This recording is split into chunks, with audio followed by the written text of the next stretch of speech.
আপনি কি আপনার ফিউচারটা দেখতে পেতেন যে আপনি কিছু একটা হবেন একদিন, কিছু একটা করবেন একদিন, ওটা দেখতে পেতেন নাকি শুধু দৌড়ে যাচ্ছেন? না, সেটা দেখতাম কিরকম, যখন কাস্টম হাউসে যেতাম না, তো কাস্টম হাউসে যারা সিএনডিএফ এর মালিক তারা তো গাড়ি থেকে নামতো, আমি দাঁড়িয়ে দাঁড়িয়ে দেখতাম কখন আমার হবে এরকম, আমি গাড়ি থেকে নামবো, হ্যাঁ, আর সবাই সার সার করবে।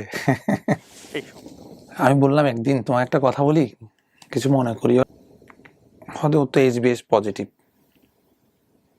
এইচবিএস পজিটিভ আপনি তো জানতেন না টার্মটা কি? না, এই শব্দটা প্রথম শুনি আমি, এইচবিএস পজিটিভ। আপনাকে যদি বলে দেওয়া হয় যে আপনি একটা সুস্থ মানুষ, আপনার শরীরের মধ্যে এই ভাইরাসটা আছে, যে কোনো সময় এটা অ্যাক্টিভ হতে পারে, আপনি যত কিছুই বলেন না কেন, দিন শেষে একটা বারের জন্য হলেও মনে হবে যে আমি একটা মৃত্যু দূত আমার শরীরের মধ্যে বড় করতেছি বা আছে, যে কোনো মুহূর্তে সেটা অ্যাক্টিভ হতে পারে। আজকে খুব রেসপেক্টিভলি আমি বলবো যে আমার সঙ্গে যিনি এখানে উপস্থিত আছেন, এই ভদ্রলোক জার্নি করেছেন প্রায় 8 থেকে 9 ঘন্টার মতো, চিটাগং থেকে এখানে এসছেন, এবং তিনি আমার এই ক্ষুদ্র কর্মের প্রথম অতিথি এবং প্রথম এপিসোডের প্রথম গেস্ট। চলুন তার সঙ্গে আমরা একটু পরিচিত হই। ভাই, প্রথমে নামটা একটু বলতে হবে। আমার নিকনেম শিমুল, পুরোটা নামটা হচ্ছে নাজমুল হাসান মাহমুদ। বয়স কত? 40-এর কাছাকাছি? না না না, তাহলে 36। 36। ওকে, ফাইন। আব্বা হচ্ছে বাংলাদেশ রেলওয়ের কর্মকর্তা ছিলেন, টানাপুরার মধ্যে সংসার চলে। এসএসসি দিয়ে আমি 98-এ, তো শহরে আর পড়া হয়নি। আব্বা বলছে তুমি করো, ওই পলিটেকনিক্যালে লেখাপড়া করো। তো আমি আব্বুকে বললাম না, আমার ওটা পড়তে ইচ্ছে করতেছে না, আমি হইলে একদম বিসিএস ইঞ্জিনিয়ারিং পড়বো, আর না হলে চট্টগ্রাম বিশ্ববিদ্যালয়ে পড়বো। কোন অবস্থায় মানে সায় দিচ্ছিল না। আব্বা যখন আমার জোরাজুরি করে নাই, আমি বলছি ঠিক আছে তুমি তাহলে কলেজে ভর্তি হও। তো আবার আমি হিসাব করে দেখলাম আমার যে মার্কসটা আসলো ওটা দিয়ে আমি তো মেডিকেলে চান্স পাচ্ছি না। তো কমার্সে অ্যাডমিট নিলাম আমার নাজিরহাট কলেজে। মিড টার্ম পরীক্ষা হবে সামনে। তা আমার তখন আমার বন্ধু বান্ধব তো ছিল, তা বলছে কলেজে না এক সুন্দর মেয়ে আসছে, মানে খুব সুন্দর একটা মেয়ে আসছে, ওকে, কমার্সে ভর্তি হয়েছে। তা আমি তো কমার্সের ফার্স্ট বয়। এবার ক্লাস করা শুরু করলাম। তো ক্লাস করতে গিয়ে তাকে আমি দেখলাম, ক্লাসে দেখলাম, প্রথম দেখা জাস্ট একটা ক্লাস, মনে করেন সে আমার ক্লাসমেট হিসাবে আমি তাকে দেখলাম, কিন্তু কথা আমি আমার একটা বয়স একটু কিছু এখনো, মানে কেউ যদি নিজে থেকে না বলে আমি কিন্তু কারোর সাথে কথা বলি না। এরকম ফার্স্ট ইয়ার চলে গেল, ডিগ্রিতে ফার্স্ট ইয়ারের পরীক্ষা যখন হলো তখন আমি আবার ফার্স্ট হলাম। ও ছদ্মনাম ইউজ করতো কলেজে। ওকে, ওর নাম ছিল প্রীতি নামে জানতেন? প্রীতি নামে চিনতাম সবাই। তো তার নাম ছিল আকলিম আক্তার, পুরা নাম। পরে জেনেছেন এটা? পুরা নামটা ছিল আকলিম আক্তার। আচ্ছা, মানে সার্টিফিকেট অনুযায়ী কলেজের নামে, তো সবাই প্রীতি নামে চিনত। ওকে, সবাই প্রীতি, মানে সে পপুলার ছিল তখন, মানে সুন্দর ছিল, কলেজে একটা সুন্দর মেয়ে থাকলে যা হয় আর কি। তো হঠাৎ শুনলাম মেয়েটা ওই কয়েকজন বকাটের ছেলেকে, শহীদ মিনার ছিল ওখানে চড় দিছে। মেয়েটা চড় দিয়েছে? হ্যাঁ, মেয়েটা আপনার কানে আসলো? হ্যাঁ, ওকে। তো আমি কিন্তু শুনলাম, আমি কিন্তু দেখি নাই, বা যেদিন ঘটনা ঘটলো ওই দিন আমি কলেজে যাইনি। আচ্ছা, তা আমি একটু টেনশন করলাম, কেন এটা তো মানে ঠিক হয় না, কারণ তারা তো যে কোনো সময় যে কোনো দুর্ঘটনা ঘটাতে পারে। ততদিনে মেয়েটার সঙ্গে আপনার কথাও হয় না, পরিচয়ও হয়নি? আচ্ছা। পরের দিন সে তার বড় ভাইকে নিয়ে আসলো কলেজে। তো আসলো, আমি দেখলাম, দূর থেকে দেখলাম সে আবার ওনার সাথে ওর বড় ভাইয়ের সাথে চলে গেল। এরকম কয়েকদিন চলে আসছি। তো এই যে কয়েকদিন সে আসে নাই, তার নোট দরকার ছিল। হ্যাঁ, ক্লাসের ফার্স্ট বয়ের কাছ থেকে নোট নেওয়া হবে এখন। তাও পিছন থেকে আমার নাম ধরে ডাক দিল। আচ্ছা, হ্যাঁ, মানে বাউন্ডারির বাইরে। এটাই প্রথম কথা হওয়া? হ্যাঁ, আমার সাথে ওর প্রথম কথা সেখানে। এমনিতেই কি ওনাকে নিয়ে আপনি কিছু ভাবতেন কিনা দেখার পরে, যে না মন ভালো লাগে? কিছুই ছিল না? তখন অত বেশি মনে ছিল না। হ্যাঁ, পিছনে আমার ইকোনমিক্স এর নোটটা, অমুক স্যারের নোটটা তুমি তো আসছিলা, আমাকে একটু দাও না। তাহলে ঠিক আছে, আমার খাতাটা নিয়ে যাও, ওখানে আছে সব। আমি দিয়ে দিলাম। তো ওর বাড়ি যেখানে, ও সব সময় একটা পরিচয় দিত, ওর বাড়ি যেখানে সেখানে পরিচয় সে আমাকে মানে কাউকে দিত না। হ্যাঁ, ধরেন ওর বাড়ি বলতো শহীদপাড়া, মানে গ্রামে তো পাড়া বলে এগুলাকে, হ্যাঁ, শহীদপাড়া। তারপর ওর যে পরিচয়টা দিত ওই আশেপাশে আমার রিলেটিভ ছিল। হ্যাঁ, তো রিলেটিভ থাকার পরে আমি একদিন বেড়াতে গেলাম ওই আমার রিলেটিভের ওখানে, শহীদপাড়া বলছেন, শহীদপাড়া তো পাশেই। তা আমি দেখি আমি দেখি আজকে ওর সাথে একটু ওর বাড়ি খোঁজ পাই কিনা দেখি। ও কিন্তু আমার কাউকে কোথাও অ্যাড্রেস দিত না। ওর নামটা ওই যে প্রীতি বলতো, প্রথম থেকে কিন্তু আমি মানে ধারণা করতে পেরেছিলাম ওর নামটা কিন্তু প্রীতি না। আচ্ছা আচ্ছা। তো আমি কিন্তু কখনো ওকে প্রীতি নামে ডাকতাম না। ওকে। আমি সবসময় ওকে আকলিমা নামে ডাকতাম। তা আমি রিক্সা ডাকলাম, রিক্সা ডেকে যাই, রিক্সা তুমি সৈয়দ পাওয়া যাবো, যাবো, চলো। এখন ওর বাড়ি তো আমি চিনি না, বা স্পেসিফিক এইটাই তাদের বাড়ি, সেটা সৈয়দ পাড়াটা তো অনেক বড় পাড়া। আমি ধারণা করলাম সুন্দরী মেয়ে যখন সবাই তো চিনবে। ওকে, সবাইকে বলুন ওই সুন্দরী মেয়েদের বাড়িটা কোথায়। ওকে। তো আমি রিক্সা নিয়ে অনেকক্ষণ ঘোরাঘুরি করলাম, ঘোরাঘুরি প্রায় আসরের টাইম তখন। আমি কয়েকজনকে জিজ্ঞাসা যে এরকম একটা নামে একজন মেয়ে ছিলেন, প্রীতি নাম। তা সবাই তো আর মূল নামটা জানবে না, আসল নামটা জানবে না, নিক নেমে তো চিনবে প্রীতি, প্রীতি নাম। কেউ তো আমাকে আইডেন্টিফাই করতে পারে না। হঠাৎ করলাম একজন বয়স্ক লোক বললো, ওনাদের বাড়ি তো এখানে না? চশমা পরে না, ও চশমা পরতো তখন। হ্যাঁ হ্যাঁ, আর লম্বা, হ্যাঁ হ্যাঁ লম্বা, সুন্দর, হ্যাঁ সুন্দর। ওদের বাড়ি তো এখানে না? ওদের বাড়ি হচ্ছে মানে ওনার বাবার নাম হচ্ছে রুনু। তো যখন গেলাম, ঢুকলাম, মানে তখন বুকটা দুপ দুপ করতেছে, কি বলি না কি বলি। তো ও আবার তখন দেখলাম ওর আব্বা উঠানে বসে আছে, মোরানি উঠানে বসে আছে। আমি সালাম দিলাম, সালাম দিয়ে, না আকলিমা আছে? হ্যাঁ আছে। হ্যাঁ আপনি কে? আমি ওর ক্লাস ফ্রেন্ড, একটা নোট ছিল ওইটার জন্য আসছিলাম। তখন ও ডাইনিং টেবিলে বসে বাচ্চা পড়াচ্ছিল। ওকে। হ্যাঁ, কেজির স্টুডেন্ট পড়াচ্ছিল কয়েকজন, মনে পড়ো। ও আমার নাম, আমার কণ্ঠ শোনার সঙ্গে সঙ্গে কিন্তু আর সে চিনতে পেরেছে, চিন্তা বের হইলো। ওকে। তো স্বাভাবিক রিসিভ করছে, রিসিভ করে ড্রয়িং রুমে বসাইলো। তো কথা বললাম, অবাক হয়ে গেল। কিন্তু মানে সে কিভাবে আমাকে রিসিভ করে কিভাবে নিবে সে বুঝতে পারতেছিল না তখন। তো ওনার আব্বা আসলো আমার কাছে, আর জিজ্ঞেস করলাম। তা আমার বাবা অনেকক্ষণ উনি কথা বললো। জি। তো যখন আমি কথা বললাম, কথা বলার সঙ্গে সঙ্গে আমি কিছু তরিকতের আলোচনা করলাম, মানে আধ্যাত্মিকতার বিষয় নিয়ে আলোচনা করলাম, জ্ঞান। তো উনি বুঝতে পারলো আমার এই সময় আমার জ্ঞান আছে, মানে যতটুকু আছে, মানে আমি কথা বলতে পারি এগুলা নিয়ে। তো উনি অনেকক্ষণ কথা বললাম আমার সাথে এই বিষয়ে। এরপরে চলে আসলাম। এরপরে মোটামুটি যখন নোট নিল, নোট নেওয়ার পরে একটু কথাবার্তা, তো একসাথে মনে করেন যে যাওয়া আসাটা, টাইম পাস করা, আসাটা হয় না কিন্তু যাওয়াটা হয় আমার সাথে। তো এরকমই চলে। এরপরে যখন ও আমার সাথে আসা যাওয়া করে, তখন কলেজের ভিতরে মানে একটা রব উঠে গেল, মানে ওরা দুজনে প্রেম করে। হ্যাঁ, তো আমরাও তো বেশি এটা নিয়ে তো মানে হেডেক ছিলাম না, ও হেডেক ছিল না, আমিও না, জাস্ট একটা ভালো বন্ধু হিসাবে। আচ্ছা, in the meantime okay অনেকে অফার করছে, আমি দাঁড়িয়ে থাকতে আমি শুনতেছি, এই আমি তোমাকে এরকম করবো, হাঁটতে হাঁটতে মানুষ অফার করতেছে তাকে। আমি তখন কেউ যদি আসার পিছনে চলে আসতাম। তো এরকম, তো একদিন দেখলাম সবাই মোটামুটি কলেজের টিচার নিয়ে সবাই এক সুরে বলছে না আমরাই একসাথে প্রেম করি, যেহেতু মুভমেন্ট করেন একসাথে সবাই। ইন দ্য মিন টাইম ও একদিন আমার বাড়িতে নিয়ে গেলাম তাকে, গ্রামের বাড়িতে। আমার আব্বা আম্মারও ওকে দেখে না খুব পছন্দ করছে। আব্বা আম্মা মনে হয় আমার ছেলে প্রেম করে, একদম প্রকাশ করে না, কিন্তু আমি বুঝতে পারছি। আমার ভাইরাও দেখি, আমার ভাই বোনরাও মোটামুটি সবাই রিসিভ করছে। এবং এরপরে ঈদে আমি ওদের বাড়িতে গেলাম, ঈদের সময় বাড়িতে গেলাম। তো এরপরে দেখি আমার ভাইও গেছে, আমার ছোট ভাইটা, এই কেমন কেমন খবর নিয়ে ও চলে গেছে।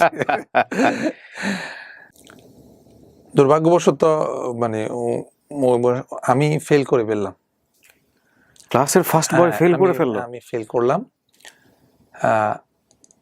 একমাত্র ওই পাস করছে, আমাদের ব্যাচের সবাই ফেল, মানে ডিগ্রি ফাইনাল পরীক্ষায়।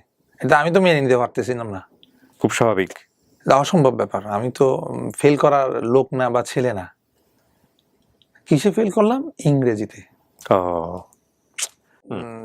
চলে আসলো ইয়াতে, শহর, ও গ্রামে ছিল। আমি আমার মতো করে আবার প্রিপারেশন নিয়ে, এখন কি আমি কি একটা পরীক্ষা দিব নাকি সবগুলা দিব? একটা পরীক্ষা দিয়ে পাশ করা আমার জন্য আবার কি কেমন, একটা পরীক্ষার এফার্ট দিয়ে পাশ করব, আমি সব দিব। আমি আবার সব পরীক্ষা দিয়ে তারপর আবার পাশ করবো, একটা পরীক্ষা দিয়ে আবার আমি আমার ক্লাসটা লেখাতে চাই না। আমি একবার তো পাশ অন্য সাবজেক্টে পাশ করছি, কিন্তু আমাদের ওই সময় একটা সুযোগ ছিল, একটা পরীক্ষা দিতে চাইলে পারতাম না, আমি সব দিব, এই সব দিলাম। ইন দ্য মিন টাইম আমি একটা বিজনেস শুরু করলাম, মানে আমার স্ট্রাগল জীবনের প্রথম, মানে বাবা তো রিটায়ার্ড, কিছু করতে হবে। তো আমার এক বন্ধু আমাকে, শুরু করলাম না ওইরকম, আমার এক বন্ধু এসে আমাকে বললো, স্কুল ফ্রেন্ড, সে আমাদের স্কুল ফ্রেন্ড, হয়তো বনফুলের একটা এজেন্ট দিচ্ছে, অল্প টাকা হলে চলে। বনফুল মিষ্টি, ওই যে বনফুল মিষ্টি, আচ্ছা, কত টাকা লাগবে? হয়তো মনে হয় 20-25 হাজার টাকা দিলে হবে। আব্বাকে বললাম, যেহেতু আমি তো মনে করেন ডিগ্রি আবার নতুন করে, আমার ক্লাসটা অত বেশি করতে হচ্ছে না, তাই ফাঁকে ফাঁকে এই কাজটা আমি শুরু করলাম। আব্বাকে বললাম, আমি ব্যবসা করবো। কি ব্যবসা? আমি এজেন্ট নিব। হয়তো না, এগুলো তো পারবো না। কেন? হ্যাঁ, আমাদের ফ্যামিলিতে কেউ ব্যবসা করে নাই, আমাদের ফ্যামিলিতে সবাই চাকরিজীবী। তোমার দাদা করছে, আমি করছি, আমার দাদার দাদাও করছে, সবাই চাকরি, কেউ তো বাইরে যেখানে, আমার বাংলাদেশ রেলওয়ের সাথে সম্পৃক্ত সবাই। হয়তো না, তুমি পারবো না। হয়তো না, আমি পারবো। তা আব্বাকে জোড়া জোড়া আব্বা আমাকে টাকা দিল 20,000 টাকা, তার বন্ধুটা আমাকে 5,000 টাকা দিল, 25,000 টাকা দিয়ে আমি ওদের বিজনেস শুরু করলাম। বিজনেস মানে ওদের অফিসে গেলাম। ওদের অফিসে গেলেন? হ্যাঁ, ওদের সব বায়োডাটা দিলাম, সব লিস্ট করলাম। তো বলছে মাল কিনো। আচ্ছা ঠিক আছে, মাল কিনবো। কত টাকার মাল কিনবেন? 25,000 টাকা। না, 25,000 টাকা মাল তো দেওয়া যাবে না। কেন? আমার গাড়িটা পৌঁছতে এখানে একটা তেল খরচ আছে না, তেল খরচের জন্য 50,000 টাকার মাল কিনতে হবে। তো আমি কোথায় পাই আর 25,000 টাকা? আচ্ছা, এসে দুই বন্ধু মিলে আবার মানে চিন্তা করলাম, তো ধার করলাম। কত সালের গল্প এটা? এটা 2004-এর দিকে। 2004-এ আমি আমাদের রেজাল্ট দিল। কিন্তু এই জিনিসগুলো কিনে আপনি বিজনেস করবেন কোথায়? দোকান কেনা হয়েছে? না না, দোকানও কেনা হয়নি? এজেন্ট হলো একটা রুম নিলে তো হয়। ও আচ্ছা আচ্ছা, আপনি কিনে নিয়ে আবার বিভিন্ন দোকানে দিয়ে দিবেন? দোকানে সেল আচ্ছা আচ্ছা আচ্ছা, ওকে। আর বিজনেস তো তখন ধারণা ছিল না, আমি তো অত খুব সহজ মনে করছি, আসলে তত সহজ না বিজনেসটা। Right right, it's difficult. হ্যাঁ, তো করলাম কি, ধার করে আবার 50,000 টাকা নিয়ে গেলাম, মাল দিল। যেহেতু আমার ক্যাপিটাল ছিল না, আমাকে সব টানির মধ্যেই বিজনেসটাকে রান করতে হতো। তখন আমি তো অত সময় দিতে, আমি তো আমার পড়ার মধ্যে মনোযোগ, কারণ আমি একটা পরীক্ষা দেবো না, আমাকে সব পরীক্ষা দিতে হবে। আমি পড়া নিয়ে ব্যস্ত থাকতাম, ওই আমার বন্ধুটাই বিজনেস দেখাশোনা করতো। আচ্ছা, সে ওয়ার্কিং পার্টনার হিসেবে ছিল। তো আমার সবসময় একটা টেনশন কাজ করতো, প্রতিবারই মাল আনতে আবার কিছু একটা ইনভেস্ট করতে হতো। ওকে, ওই টাকাটা আসবে কোথায়? আবার কোথা থেকে আসবে? আবার আব্বু থেকে নেওয়া বা বোনদের কাছ থেকে, আমার বোন যিনি বিয়ে হয়ে গেছে, উনি তো আমার দুলাভাইয়ের কাছ থেকে মানে চেয়ে নেওয়া, এরকম টুকটাক আবার দিয়ে দেওয়া, এগুলা এরকম করতাম। কিন্তু আমার পরীক্ষা হয়ে যাওয়ার পরে এসে তো আর আমার তেমন একটা আকলিমার সঙ্গে আর যোগাযোগ হয় না। মাঝে মধ্যে তখন ফোন বের হইলো, দোকান ছিল তো ওদের বাড়ির পাশে একটা, এরকম আমাদের যেরকম বাড়ির পাশে একটা ফোন সেন্টার ছিল, ওখান থেকে কল করতাম, ওর নাম্বারটা নিয়ে আমি ফোনে কথা বলতাম, জাস্ট হাই হ্যালো কেমন আছে ডেকে দিতে বললে ডেকে দিত, 10-20 মিনিট ওখানে কথা বলতাম এমনি জাস্ট। সিটি কলেজে ম্যানেজমেন্টে মাস্টার্স করার জন্য ভর্তি হলো, আমি পড়ালেখা শুরু করলাম, এদিকে পরীক্ষা দিব। আবার পরীক্ষা দেওয়ার বিজনেসের ভিতরে অনেক আমার সে ঈদ আসলো, আমি অনেক ইনভেস্ট করলাম, আমার বন্ধুটা মিনদাম একটা সময়ে দেখলাম যে ক্যাপিটালের ঘাটতি হলো। আমি হিসাব ঠিক আছে, ক্যাপিটাল নাই, কিন্তু আমি ক্যাপিটাল এনে দিলাম, ক্যাপিটাল কই? সে বলছে আমি জানি না। কি জানো না? এটা কি অসম্ভব? জানো, তোমাকে হিসাবে বসো। দেখি আমার মার্কেটের ক্রেডিটে যেগুলো ক্রেডিট দেওয়া হলো, কিন্তু আমার ওখানে খাতায় নাই। হ্যাঁ, আঘাত পেলাম এটা। ওই দিন চাঁদ রাত ছিল, টাকা তুলতে হবে সবার কাছ থেকে। তা আমি তো চাঁদ রাতের সময় একটা এক্সট্রা ইনভেস্ট করতে, আমি কারো কাছ থেকে মানে টাকার বিনিময়ে টাকা নিয়েছি, তাদেরকে পে করে দিতে হবে টাকা, তাদেরকে বলছি প্রফিট দিব তোমাদেরকে আমি, মানে এরকম। আমার বন্ধু মহল ছিল, তার কাছে টাকা আছে, কিছু করতে পারছে, আমি 2 লাখ টাকা আমি দাও, তোমাকে 5-10 হাজার টাকা আমি দিও লাভ করে। তা আমাকে দিয়েছে, আমার এটা আমি কোথায় পাবো? দিতে হবে তাকে, ক্যাপিটাল নিয়ে টানাটানি। হ্যাঁ, ক্যাপিটাল নেই, মানে বিজনেসের প্রথম ধাক্কা এখানে। আমার টার্গেটটা ছিল সব সময় ধাপে ধাপে বড় হওয়া। তা আমি তো ফটিকছড়ি এরিয়ার এজেন্ট ছিলাম, তা আমার চিন্তা যে আমি ফটিকছড়ি না, আমি একটু হাটহাজারি যেতে হবে। মানে একটু আর একটু বড় করা। মানে এরিয়াটা আর একটু বড় করতে হবে। ইন দ্য মিন টাইম আমি ওই বনফুল কোম্পানিকে অফিসকে বলে আমি ওই এরিয়াটাও নিয়ে ফেললাম।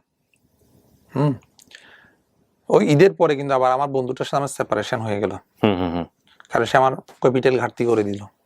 দেখ ওর ভাবে ও চলে গেল, ও যখন চলে গেল আমি আব্বাকে বললাম, মানে প্রলুব্ধ করলাম আর কি, আব্বা আমার টাকা আর একটু বেশি দিলে এটা নিতে পারে, আমাদের মনে হয় আর একটু বেশি প্রফিট হবে। তা আব্বা নিজের ওই এফডিআর ব্যাংকে আমার কিছু টাকা দিয়ে দিল। তা আমি ওই এরিয়াটা নিলাম। তো ওই এরিয়াটা নিয়ে এবার আমি চলে আসলাম, যেহেতু হাটহাজারী একটা বড় এরিয়া নিলাম, আসলে আমি দুইটা এরিয়া কভার করতে পারছিলাম না ক্যাপিটাল দিয়ে, এবং পারছিলাম না। ইন দ্য মিন টাইম একদিন শুনলাম ওর আব্বা মারা যাওয়ার প্রথম ফোনটা আমাকে করছে, আমার আব্বা তো নাই। মোটামুটি ওদের ফ্যামিলির সাথে এক পর্যায়ে আমাদের একটা বন্ডেজ তৈরি হয়ে গেছে। ওদের ফ্যামিলিও আমাকে ভালো রিসিভ করছে, ভালো ছেলে হিসেবে জানে। ওরা মানে মা বা ভাই বোন সবাই আমাকে মোটামুটি রিসিভ করছে। মানে এখন মাঝে মাঝে আমার কাছে কিছু কিছু শেয়ারও করে, ফ্যামিলিগত কিছু শেয়ারও করে। ইন দ্য মিন টাইম আমার ফ্যামিলি তো সবাই জেনে গেল কি, মানে ওর সাথে আমার একটা ভালো বা প্রেম সম্পর্ক গড়ে উঠছে। কলেজে তো ছিলই, কলেজের প্রেম সম্পর্ক বলতে কি আপনাদের নিজেদের মধ্যে ধরনের আমাদের কখনো কথাবার্তা হয় নাই? আচ্ছা, হ্যাঁ কখনো কথাবার্তা, ভালো বন্ধু ছিলাম। ভালো বন্ধু ছিলাম। একটা জিনিসকে ভয় পেতাম সব সময়, সেটা হচ্ছে যে আমি চিন্তা আমি প্রেম করব, কিন্তু তো দুজন তো বয়স তো সমান, একই ক্লাসমেট, তোমার প্রেম করে তো লাভ নাই, সেটা আসবে না, হয়তো মানে নিজের লাইফকে কেন জ্বালিয়ে ফেলবো, সময় নষ্ট হবে না। সেজন্য ওই কথাটা কখনো বলার মানে মনে চাইলেও বলার সুযোগ দিই নেই, বলার কখনো সুযোগ দিই নেই এটাকে। কারণ আমি জানি সে একটু জেদি টাইপের মেয়ে ছিল। অসম্ভব জেদ তার, অসম্ভব রাগ, সে অসম্ভব রাগ ওর। তো সে আমাকে অনেকবার তুই করে বলার মানে প্রপোজ করছে, আমি কিন্তু ওটাকে ডিনাই করছে, না তুই তাই কোনো শব্দ নাই, তুমি বলো আমার সাথে, তুই কি এগুলা। ইন দ্য মিন টাইম যে কোনো কারণে আমি ব্যবসা চালাতে আর পারতেছিলাম না, আমার ব্যবসাটা ডিস্ট্রয় হয়ে গেল, বন্ধ হয়ে গেল। মানে আমি ক্যাপিটাল লস খেতে খেতে আমার ব্যবসাটা বন্ধ হয়ে গিয়েছিল। কি করব আর এদিকে মানে আমার তো একটা আশা নিয়ে আসছিলাম, আবার অনেক টাকা তো লস করে দিলাম, ডিসহার্টেড হয়ে গেছিলাম। তো আমি তো বেকার, এদিকে লেখাপড়া, মানে সবে মাত্র মাস্টার্সে ভর্তি হলাম। তা আমি ওকে একদিন জিজ্ঞেস করেছিলাম, আমি তোমার বড় বোনের হাজবেন্ড কি করে? আর এক্সপোর্ট ইম্পোর্টের বিজনেস করে। তোমার মাথায় ওইটা ধরছিল। তা আমি এক্সপোর্ট ইম্পোর্টের বিজনেস করব। আমি ব্যবসায় লস খেয়ে ফেলছি। তা আমি চাচ্ছি যে কোনো একটা মাধ্যম দিয়ে উঠতে পারি কিনা, মানে পরিচিত, যে আব্বা বলতে আমাদের ফ্যামিলি তো কেউ ব্যবসা করে না, তুমি কেমন ব্যবসা করবা? তো ওটা আমার মাথায় ছিল। একজন আমাদের মামা বলি, উনিও C&F ক্লিয়ারিং ফরওয়ার্ডিং কাজের সাথে জড়িত। আচ্ছা, হ্যাঁ, উনি আমাদের সাথে সম্পৃক্ত। উনি আর মোল্লা মামা বলতাম আমরা ওনাকে। ওনার হাত ধরে আমার ব্যবসা শিখা আর কি। তো আমার একটা বিজনেস শিখার একটা আবার চান্স আসলো। উনি তো অনেক মনে করেন ক্লিয়ারিং ফরওয়ার্ডিং মানে তো বুঝতেছে আমদানি রপ্তানির একটা বড় একটা অংশ এখানে পার্টিটা। তো C&F শব্দটা আমি বুঝতাম না তখন। আমি ওই কাজটা শেষ করে আমি বাড়িতে চলে আসলাম। বাড়িতে আব্বু আম্মুকে বললাম এরকম কথা হয়েছে, আমি তো মানে এরকম আমার কাজ শিখাবে। 6 এপ্রিল চট্টগ্রাম শহরে চলে আসি, ব্যাগ এন্ড ব্যাগেজ, ওনার সাথে থাকবো। তো উনি আমাকে ওনার পাশে বসে একটু কোনো কাজ দিত না। তাই সে অনেকদিন বসার পরে এইগুলা কি কাজ, সারাদিন বসে কিছু কাজ দেন না, তুমি বসে থাকাটা হচ্ছে তোমার কাজ, তো শিখাটা এটা বসে থাকবে, তুমি এখানে দেখে দেখে শিখবে। তো উনি আবার ওনার ফ্যামিলিতে একটু ডিটাচ ছিল। তা আমি যাওয়ার পর উনি একটা বাসা নিল। তো আমরা দুজনেই ওখানে থাকতাম। একটা কাজে বউ আর রাখা হলো। কিছু আমরা ওনার তো অনেক সাজানো গোজানো পরিবার ছিল, ওই সাজানো গোজানো পরিবার থেকে মনে করেন একদম শূন্য হাতে উনি আমাকে পেয়ে আবার উনি চিন্তা করছিলেন আমার ব্যবসাটা ধ্বংস করে দিব, মানে শেষ করে দিব, বিক্রি করে দিব। আমাকে পেয়ে উনি আবার ব্যবসাটা শুরু করলো। তো ওনার তো স্বপ্ন ছিল ওনার মেয়েকে আমাকে বিয়ে দিয়ে। তোর সাথে আমার মনে করে মাঝে মধ্যে চিঠিপত্র দিত, চিঠি দিত, তখন চিঠির কিছু চিঠি দিত আপনাকে? হ্যাঁ, তো কলেজ থেকেও আমি কিন্তু চিঠি লিখতাম তার কাছে, সে আমাকে চিঠি লিখতো, ডায়েরিও করতো। ওকে, সবকিছু হয়েছে, শুধু প্রেমটা মুখে বলা হয় না, ভালোবাসি এই কথাটা বলা হয়। ও কিন্তু তখনও বলে না, ও কিন্তু তখন আমাকে বলতো না। যখন আমি শহরে চলে আসলাম না ফোনে, তখন কিন্তু আমার ভিতরে ভিতরে মিসিং একটা ব্যাপার থাকতো। হ্যাঁ, এটা আসলো। এই জিনিসটা না উনি আজ করতে পারছে, যে আমি রাত্রে ফোনে কথা বলতাম, মামাটা, মোল্লা মামাটা যিনি আপনাকে হাতে কলমে সব শেখাচ্ছে। শিখাচ্ছে, উনি আজ করতে পারছে। তো উনি আমার মামা, ওইটাকে জানাইছে, মফিজ মামা যিনি আমাকে দিছে, ওনার হাতে তুলে দিছে, ওনাকে জানাইলো মানে শিমুল এরকম এরকম মনে হয় সম্পর্ক জড়াই যাচ্ছে। শিমুল আপনার ডাক নাম? হ্যাঁ, শিমুল। তো আমার মানিব্যাগে না ওর একটা চিঠি ছিল, মানে আমি একটা চিঠি রেখে দিয়েছিলাম, যেটা ওর শেষ চিঠি ছিল ওটার, মানে এরপর থেকে ফোনে চলে আসছে, আর চিঠি দেওয়ার দরকার ছিল না। তো মনে হয় চিঠিটা উনি পড়তে পারছে বা পড়ছে, হাতে পড়ছে কোথাও না কোথাও ভাবে। এরপরে একদিন আমাকে ডেকে বলল, তুমি আর আমার বাসায় থাকিও না। তদ্দূর মানে ওই সময় পর্যন্ত কি ওনার মেয়ের সঙ্গে আপনার দেখা সাক্ষাৎ হয়েছে? কিছুই হয়নি? কোনোদিন, এখনো স্টিল নাও এখনো কোনো দেখা হয়নি। দেখা হয়নি? উনি তো ওনার ফ্যামিলি থেকে ডিটাচ। ওকে, তারপর বললো যে বাসায় থেকো না। হ্যাঁ, তো তুমি আমার সাথে থাকিও না, তুমি অন্যভাবে থাকো, এমনি অফিস করো, আমার সঙ্গে অফিস করো। এটা অফিসে বলতেছে, মানে অফিস করো কিন্তু বাসায় থেকো না। তখন আমি তো আমার ফ্যামিলিকে কি করছি, সব লুকাইছি না, মানে ওনার অবস্থান তো আমি কখনো ফ্যামিলিকে জানে নাই।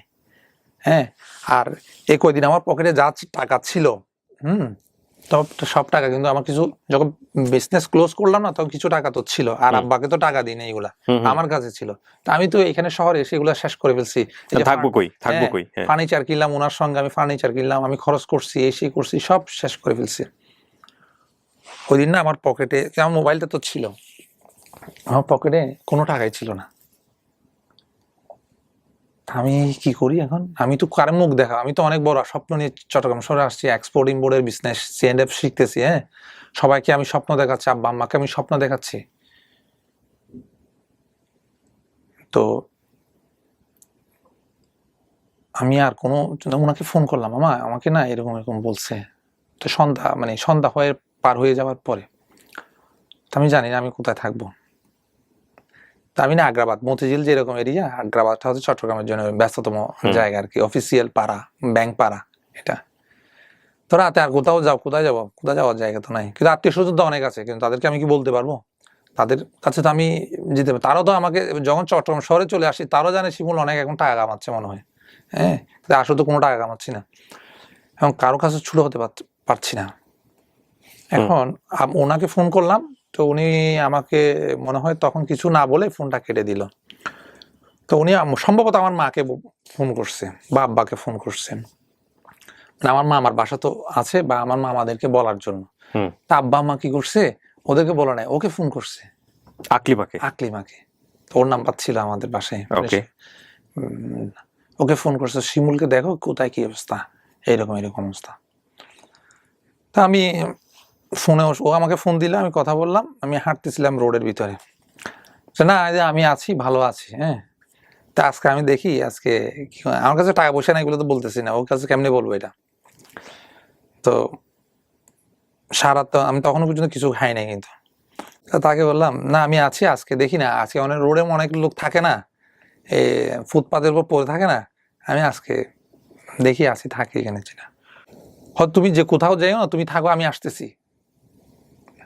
ও তখন কোথায়? ও তখন ওর বাসায়। বাসা কোথায় ছিল? বাসা ছিল বদ্দারহাট। হ্যাঁ, আগ্রাবাদ থেকে বদ্দারহাটের দূরত্ব কত? দূরত্ব প্রায় ধরেন 8-10 কিলো। ওকে, রাতের বেলা? হ্যাঁ, রাতের বেলা। বলতে বলতে না আমার ফোনটা চার্জ চলে গেছে। তখন আসলে এইখানে ক্যান্সেল। ও আমাকে যদি বলছে, তুমি থাকো, আমি আসতেছি। হ্যাঁ, ওটা ছিল, এরপরে লাইনটা কেটে গেল। আমি চিন্তা করলাম, যাক কোথাও তো জায়গা না, আজকে তো দেখি ফুটপাতে থাকবো, বেঞ্চ আছে না, যাত্রী ছাউনি আছে না, ওখানে বসে থাকবো, নাহলে দেখি না ওদের জীবনটা কি আমি আজকে মনে হয় অনুভব করবো, ওরা কেমনি কাটায় এখানে।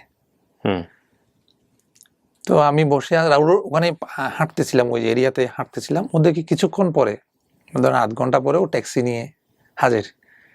মানে আসলে এটা দুর্ভাগ্য, এত বড় একটা শহরের ভিতরে আমি কোন গল্লি দিয়ে হাঁটলেও পাবে, কিন্তু মানে ও আসছে, আমি যেখানে দাঁড়িয়ে আছি, ও ওখানে আসছে। তো আমাকে নিয়ে গেল, চলো তুমি আমার সাথে।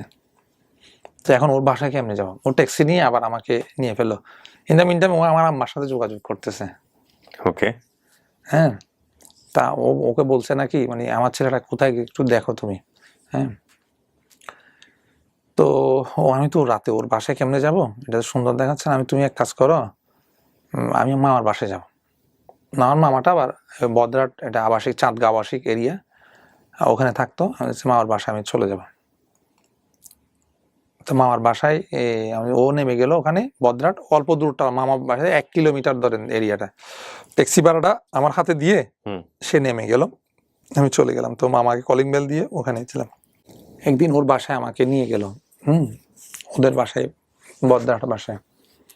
তো তখন ও তো মাস্টার্স পাস করে ফেলছে, আমি তখন মাস্টার্স সেকেন্ড কে নিয়ে গেল বাসাতে? ওই নিয়ে গেল? ও পরিচয় করাইছে, আমি যাই মাঝে মধ্যে, মাঝে মধ্যে গিয়েছি। তোর মা আমাকে বলল, বাবা ওর তো ওখানে সম্বন্ধ আসতেছে, তো আমার মেয়ের জন্য একটু দোয়া করি, দোয়া করি। তা আমি তো ওনাকে বললাম।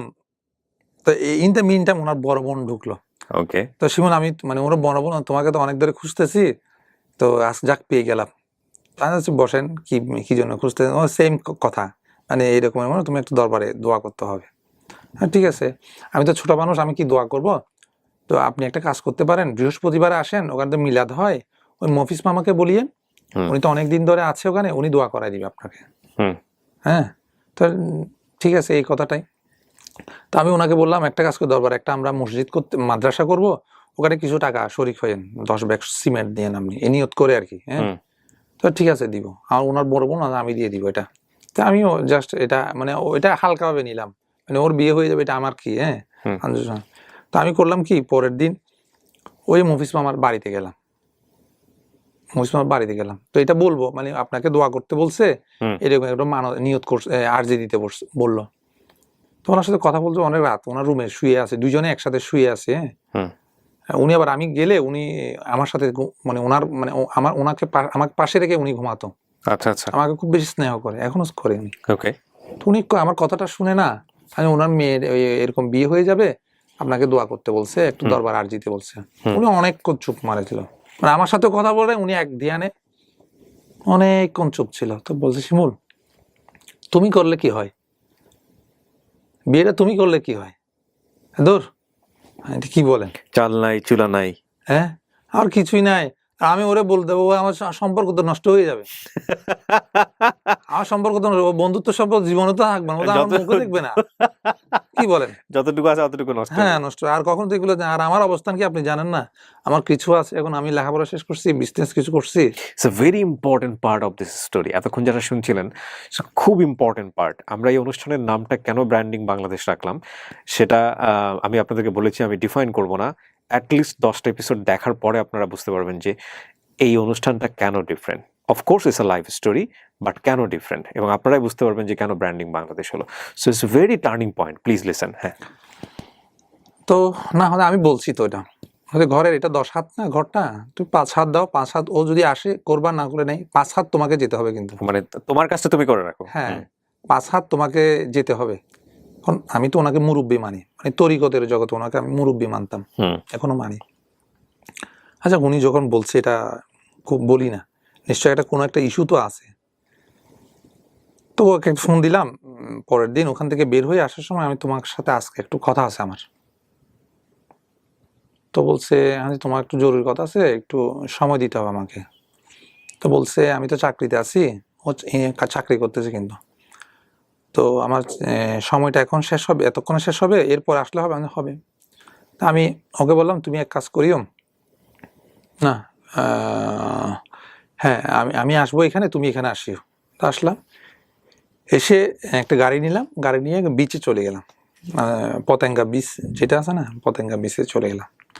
তো পাথরের উপর বসলাম দুজনে, পাশাপাশি, মানে একটু দূরত্ব রেখেই বসি, কারণ ওকে কখনো, আমি কিন্তু একটা অনেক দিনের সম্পর্ক, কখনো ওকে হাতে টাচ করি না, আমি স্পর্শ করি, মানে ওর হাত ধরে নেয়, দুষ্টামি করি না, গায়ে হাত লাগাই না কোনোদিন। আমি তাকে এই ঘটনা বললাম, এরকম এরকম বলছে, এরকম এরকম। আর তুমি কি বলো, দেখো তুমি, আমি, এটা আমার কথা না, এটা ওনার কথা, আমি জাস্ট ওনার কথাটাই আমার মুখ দিয়ে বললাম, এটা তোমার decision, as you like, you do or not. আমি আসলে আশা করেছিলাম ও আমাকে তখনই না বলবে, আমি আশা করেছিলাম। তখন ও চোখ দিয়ে পানি পড়তেছে, আমি ভয় পেয়ে গেলাম, আরে কি বিপদ রে, কোন বিপদ বলবে, এরকম একটা পাবলিক প্লেসে, পাবলিক প্লেস। তো আমাকে বললাম, আচ্ছা যদি আমি হ্যাঁ বলি, আমার তো এখন বিয়ের বয়স, তোমার তো কিছুই নাই, তো তুমি আমাকে কিভাবে বিয়ে করবে? তুমি ইয়েস বলে হ্যাঁ বলো, না বলে না বলো, আমি অতটুকুই আনসার শুনতে চাই। তোমাকে হ্যাঁ বললো, তখন আমার গাটা মানে শরীরটা না ভর হয়ে গেল। আমি আশা করছি কি ও বললো কি আচ্ছা হ্যাঁ চলো, সন্ধ্যা হয়ে গেছে, চলো। তো গাড়িতে চলে আসতেছি, তো সে প্রথম মনে হয় সে প্রথম ওই দিন আমার হাতটা ধরছে একটু। সেই প্রথম ধরেছে? হ্যাঁ হ্যাঁ, আমার হাতটা এরকম ছিল। লাকি গাই। হ্যাঁ, সে আমার হাতটা ধরছে, তো হাত মানে একটু ছুঁয়েছে আর কি, তখন অত বেশি না, হাত ছুঁয়ালো। তো বাসায় চলে আসছে, ওকে নামা দিয়ে আমি মামার বাসায় চলে আসলাম। তা মামাকে বললাম, মামা আমাকে তো এরকম হ্যাঁ বলছে। এখন এর পরিবারের ভিতরে এখন ও যা যুদ্ধ করতেছে এগুলা ওই করতেছে, আমার তো কিছু নাই এখানে। হ্যাঁ, মানে ওর ফ্যামিলি কিভাবে রাজি করবে এগুলো ওর মানে ওর বিষয়। হ্যাঁ, একদিন না ও আমাকে ফোন করে বলল, মানে আমার তো বিয়ে ঠিক হয়ে যাচ্ছে এরকম। তো আমি তো মুশকিলের ভিতর পড়ে গেলাম। এখন একটা স্বপ্ন দেখলাম, আর স্বপ্নটা মানে অল্প দিনে ভেঙে যাচ্ছে, ধরুন 1 মাসের মধ্যে স্বপ্নটা ভেঙে যাচ্ছে। মনে করে ধরুন 1 মাস আমার প্রেমের সম্পর্ক, তখনও সে কিন্তু আমাকে এমন ডিরেক্টলি আমার সাথে যোগাযোগ বা প্রেমের সম্পর্ক গড়ে, সে হয়তো আমাকে মানে তাৎক্ষণিক একটা রিফিউজ না করে একটু ঘুরিয়ে পেঁচিয়ে রিফিউজ করার জন্য সে আমাকে একটু অভিনয় করলো। তো সে চেয়েছিল মানে ওদের পরিবার আমাকে না বলবে, তারপর আমি পিছিয়ে চলে আসবো। তো ইন দ্য মিন টাইম ওনার মামা, এখন ওনারা আবার ওনাদের পরিবার তো অনেক, আত্মীয় স্বজন তো অনেক বড়, হ্যাঁ, ওনাদের মামাদেরকে এগুলো শোনাইতে পারতেছে না। কারণ ওনার মামা আত্মীয় স্বজন একজনে একটা প্রপোজাল নিয়ে আসছে। প্রপোজাল নিয়ে আসার পরে একদম সব ফাইনাল, সব দিন তারিখ সব ফাইনাল করে ফেললো ওরা। জাস্ট দেখা দেখি হবে, ওখানে ইয়েস নো হয়ে যাবে, মানে অনুষ্ঠান হয়ে যাবে আগে ফাইনাল, কিন্তু তখন দেখা হয় নাই। তখন আমাকে একদিন ফোন দিল, আরে এরকম ফাইনাল হয়ে গেছে। কষ্ট মানে তখন আসলে একটু মানে কষ্টটা পাচ্ছি, সারা রাত ঘুমাই নেই। আবার চিন্তা করলাম, মেয়েটার জন্য কি আমার জীবনটাকে নষ্ট করে দিব? মানে চলে গেলে আর না থাকলে তো কপালে, না থাকলে তো নাই। আমি তো বলেছিলাম হয় আসবে, ও নিচ থেকে আসলে হবে, না হলে হবে না। দেখি আমি দুপুর 4টা অফিস শেষ করে আমার অফিসের পাশাপাশি এসে ফোন করছে, আমি এখানে আসছি তুমি আসো। তা আসলাম, আবার বিচে গেলাম, বসলাম। তো আমাকে আশ্বাস করল, মানে তখনই আমাকে একদম ফাইনাল জানিয়ে দিল, মানে তুমি মানে এনশিওর থাকো আমাদের সম্পর্কটা নষ্ট হচ্ছে না। তখন ওই দিন থেকে আমি ধরে নিলাম আমার আর বন্ধনটা ছিঁড়বে না। মানে নেভাল ছিল, যেখানে জাহাজ অনেকগুলো জাহাজ আমি একবার গিয়েছি, আমার মনে আছে, মানে বসে বসে বড় বড় পাথর, হ্যাঁ পাথর, ওখানে বসে বসে।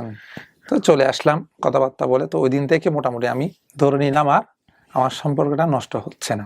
তখন আমার কোনো ইনকাম ছিল না। তা মামা বলছিল ছেলে তো মানে ও তো একটু 1 বছর সময় লাগবে আমার গড়ে তুলে আনতে, 1টা বছর আপনাকে সময় দিতে হবে, জাস্ট আমরা আগ পরাই রাখবো, তারপর আমরা নিয়ে আসবো 1 বছর পরে। তো মানে ওনার মামারা বলতেছে না 1 বছর মেয়েকে কেমনে আমরা এইভাবে রাখবো, রাখা যাবে না, মেয়েকে তুলে নিতে হবে।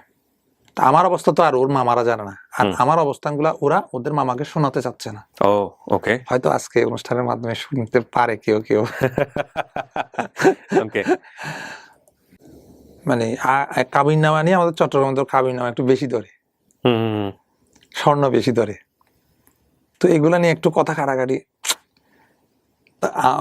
আমি করছি কি ফোন করছি, তো আমি তুমি স্বর্ণ নিয়ে কেন চিন্তা করতেছ? ধরেন ওরা চাচ্ছে 20 লাখ টাকা কামিন, হ্যাঁ, এই 10 ভরি 15 ভরি এরকম বেশি করে স্বর্ণ।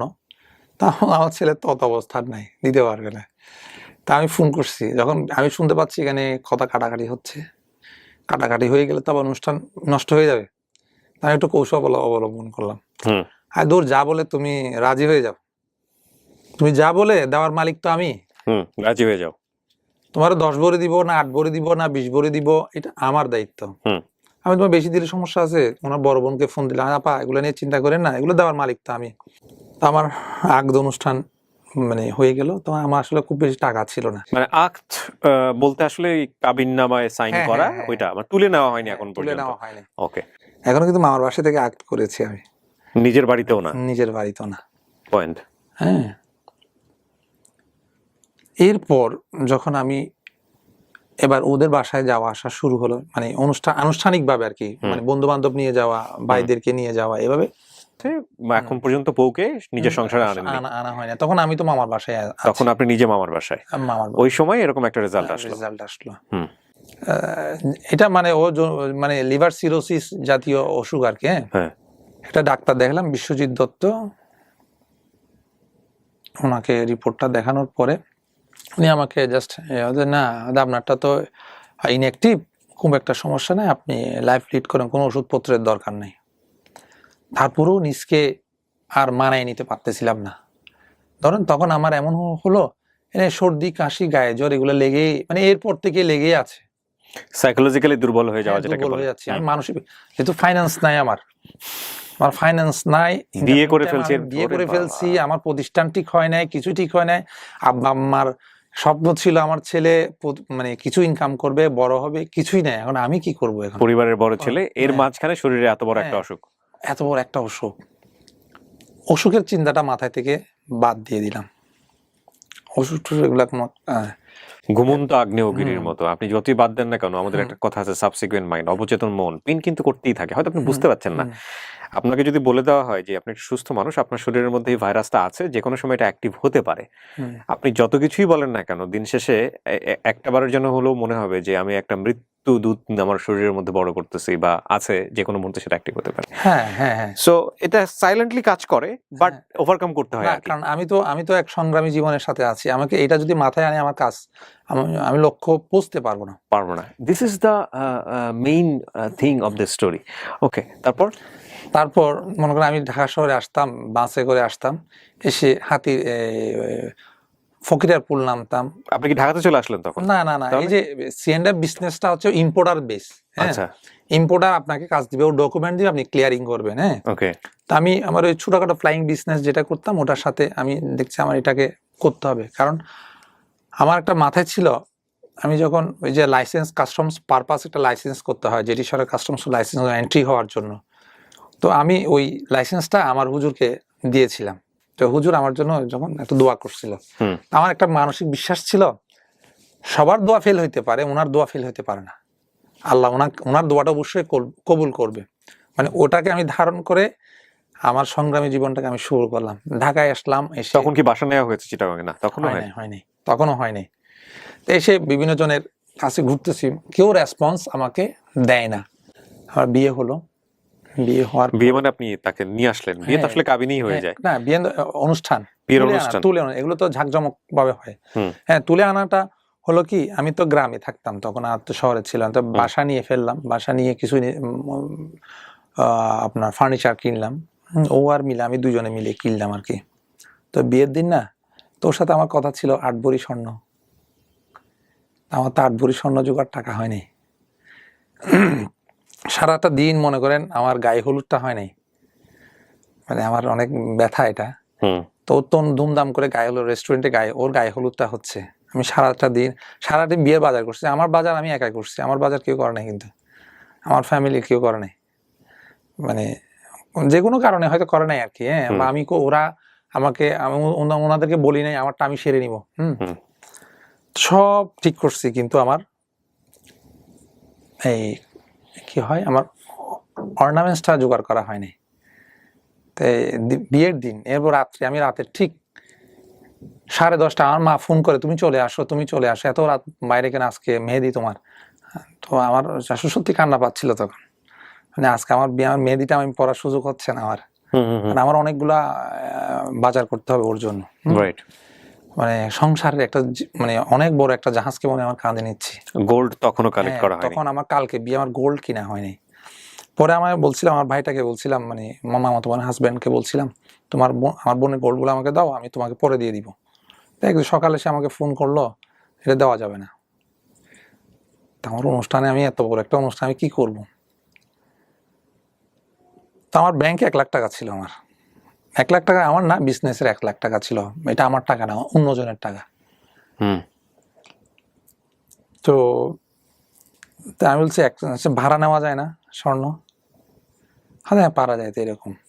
আর আমার ওই ভাইটাকে বললাম আমি কালকে সকালে আমি আসতেছি তাহলে শহরে, আমি গাড়ি নিয়ে শহরে চলে আসলাম।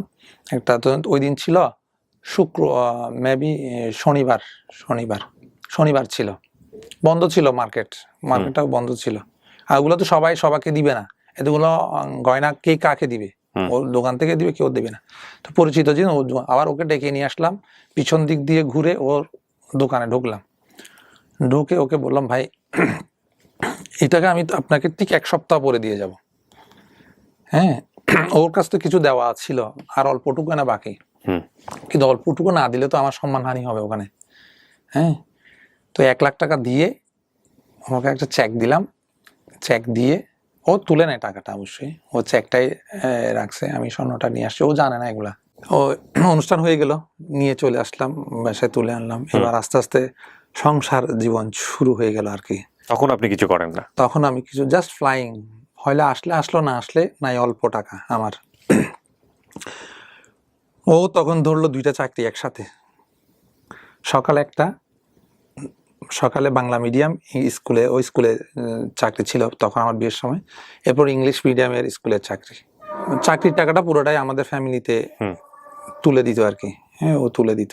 আপনার ফ্যামিলি বলতে মানে কি আপনাদের পুরো ফ্যামিলি? পুরো ফ্যামিলি, কিন্তু আমরা চলে আসছি।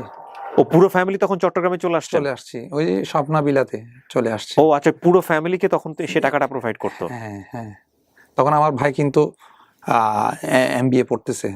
মানে ওনার চাকরির খরচ দিয়ে আপনার ভাইয়ের MBA সাপোর্ট হতো? হ্যাঁ, ও টুকটাক, আমার ভাই তো টিউশনই করতো, যা মাসের মধ্যে টেলিফোন খরচ আছে, টুকটাক খরচ না এগুলা দিত। আমার বোনকেও দিত, আমার বোন শহরে অনার্স পড়তেছে, যাওয়া আসার খরচও দিত।